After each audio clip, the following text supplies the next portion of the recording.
guys, what's up? What's good? Welcome back to my channel. Welcome back to another spooky video. I am continuing my haunted little series videos that I've been doing throughout October just because, you know, it's almost Halloween, so of course we have to get into the spirit of the spooky stuff. Today's video is actually going to be about the Bell Witch of Tennessee.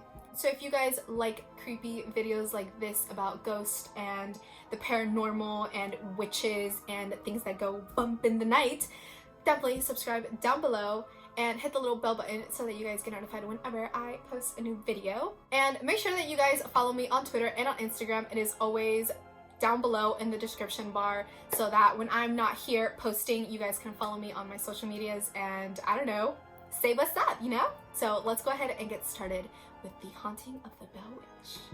The Bell Witch legend has been something that has haunted Tennessee for many years. So this legend, you guys, dates back to over 2 centuries ago, okay? So this legend, you guys, starts back in 1820 at a farmhouse in Adams, Tennessee. It all starts off with a man named John Bell. Now, John Bell lived on this farm, right? And this farm consisted of, you know, the farmhouse and like the land and like a cave that all went together in this farmhouse, right? What is said to be the reason for the feud between the Bell Witch and John Bell was over some land. What is said to be the reason for the witch taking a special interest in Mr. John Bell was the fact that he actually tried killing her. He wrapped her up in a blanket and set her on fire. One of the first hauntings that was ever really recorded from this whole feud between the witch and John was actually a letter that was found in a family Bible that dated back to June 6th, 1819. And shortly after the witch's spirit started to haunt John Bell, it kind of took a special interest in John Bell's daughter. Her name was Betsy Bell, and the witch was very mean to her. She would slap Betsy and scream at her, pull her hair, and it only became worse and worse. Nothing ever really got better with Betsy Bell. Shit just got worse. One day, you guys, the witch finally struck. John Bell's family found him mysteriously dead with a bottle of black liquid laying next to him. And what is even creepier, you guys, is when John Bell's family found him dead with the mysterious bottle of liquid next to him, a very creepy voice called out from the darkness and said, "I gave Jack a big dose of that last night, which fixed him." That is just honestly so creepy that the witch said that from the darkness and stuff. When John tried to kill the witch, he actually said, "I almost killed that bitch." So it was just I don't know, I feel like that was her way of getting back at him for what he did to her and then setting her on fire. Do not mess with a girl. Women can do it bigger and better, okay? Now, you guys, this was actually the only paranormal case that the law enforcement actually got involved with. So, you know, most of the time, the police, cops and shit, they don't care about the paranormal, or they do care, but there's not much that they can do against a ghost, you know what I mean? So they don't ever get involved. But this was the first case that they did get involved with, and they looked into it and had a whole investigation surrounding this whole Bell Witch situation that was happening in Tennessee. Historians and people from Tennessee say that the Bell Witch is actually the spirit of a woman named Kate Batts. She was actually a neighbor, and it is said that she sought out revenge for John cheating her in a purchase of land that she had made from him. A man named Robert is actually the one that lives on the property now, and he is actually one of John Bell's ancestors, and he claims that what holds the spirit of the witch is a family Bible dated back to 1820. One of the first creepy encounters that Robert actually had with the Bell Witch was actually because of his grandmother. His grandmother at the time lived about 4 houses down from him, and she lived by herself in her home. Now, his grandmother would take naps every afternoon, and one afternoon while she was taking her nap, she was awoken by a huge crash, and it scared her so much, you guys, that she ended up calling Robert. And Robert ended up going down to her house with his dad to see what had happened.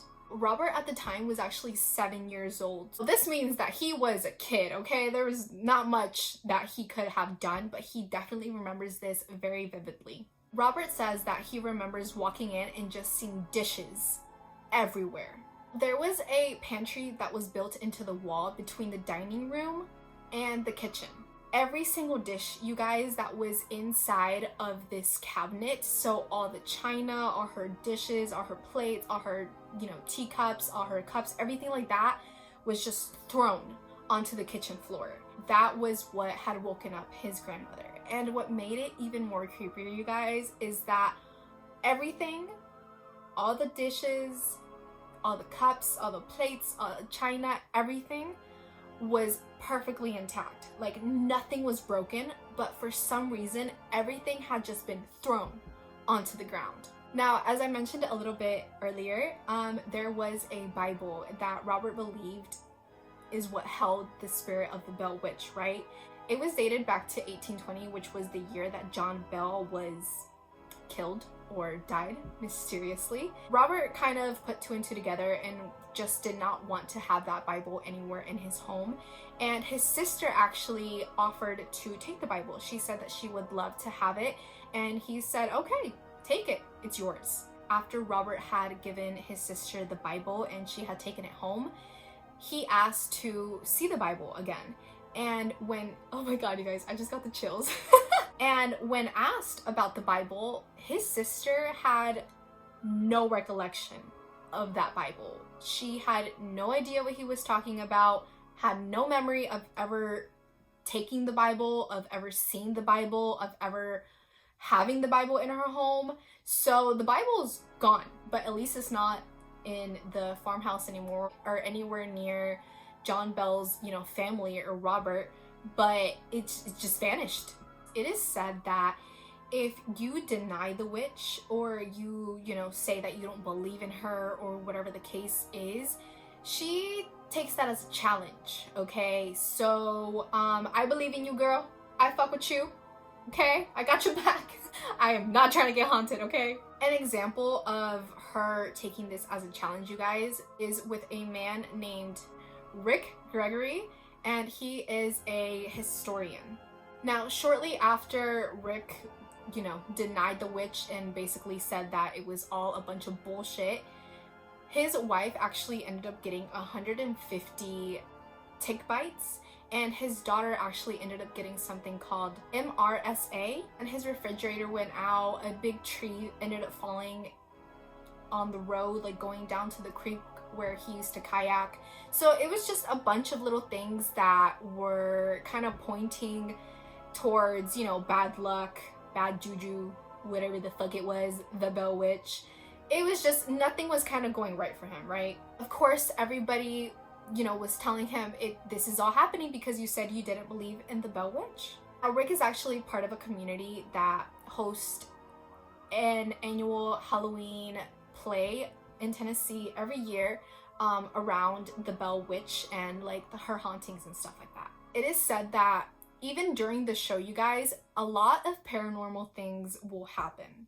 One of the creepiest things, you guys, that happened during this play was actually a little Rottweiler mixed dog showed up. They called him Caesar. He just went on stage and just chilled, literally just hung out. He was the nicest little dog until you tried to move him from the stage, and he just became very mean, very vicious, very quickly.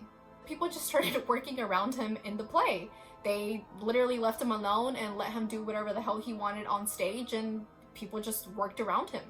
Now, after the play, you guys, Caesar the little dog left and disappeared, and nobody knows where he went. Nobody ever found out where he came from. He just vanished.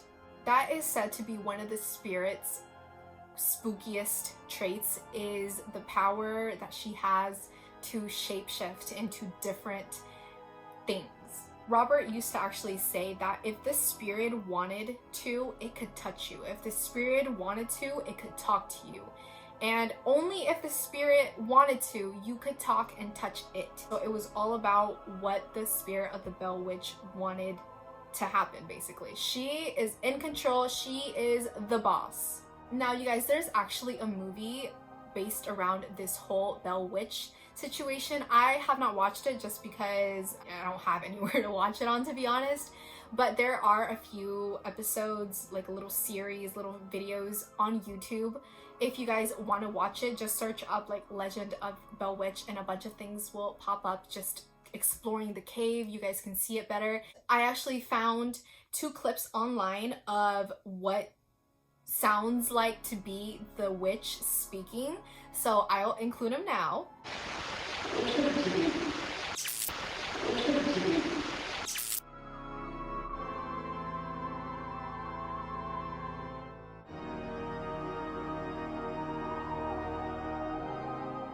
Can you appear as a ball of light? Whoa. Whoa. Whoa, whoa, whoa. Ooh, so what do you guys think? Honestly, I believe this shit, okay? And there's no fucking way in hell that I'm gonna say I don't believe in the Bell Witch, because like I said, I am not trying to get haunted, okay? A lot of paranormal investigators have gone into that cave and have tried to like capture stuff, and that ball of light, you guys, that's kind of crazy, because that is the only like light force thing that you can see. And just like what she says, you know, like, because he asked if she could appear, and so she was like, here I come, motherfucker. And then when she said, listen to me, I don't know, I feel like they should have listened. So you guys are definitely gonna have to let me know down below, do you guys believe in the Bell Witch, or are you going to take the risk and challenge her and say you don't believe her? Just like her ability to like shapeshift, like how cool, like when you're a spirit, to have the ability to come back and in like a different form, you know what I mean, to the point where like you could like be like a little dog like Caesar in the play, or to come out like in a ball of light or something. That's some trippy shit. I am fascinated, you guys, with all these crazy paranormal stories that I have been learning about recently. I love creepy shit, and especially around this time of year, everything just goes bump in the night a little bit harder, you know what I mean? So I hope you guys enjoyed the video. I hope you guys have an amazing rest of your day, a dope ass rest of your week. Don't forget, don't question the Bell Witch, okay? Do not deny her. She will come after your ass, and it's gonna be over, okay? She gonna poison you the way she poisoned Mr. John Bell. So I'll see you guys in the next video for some more creepy content. Bye, guys.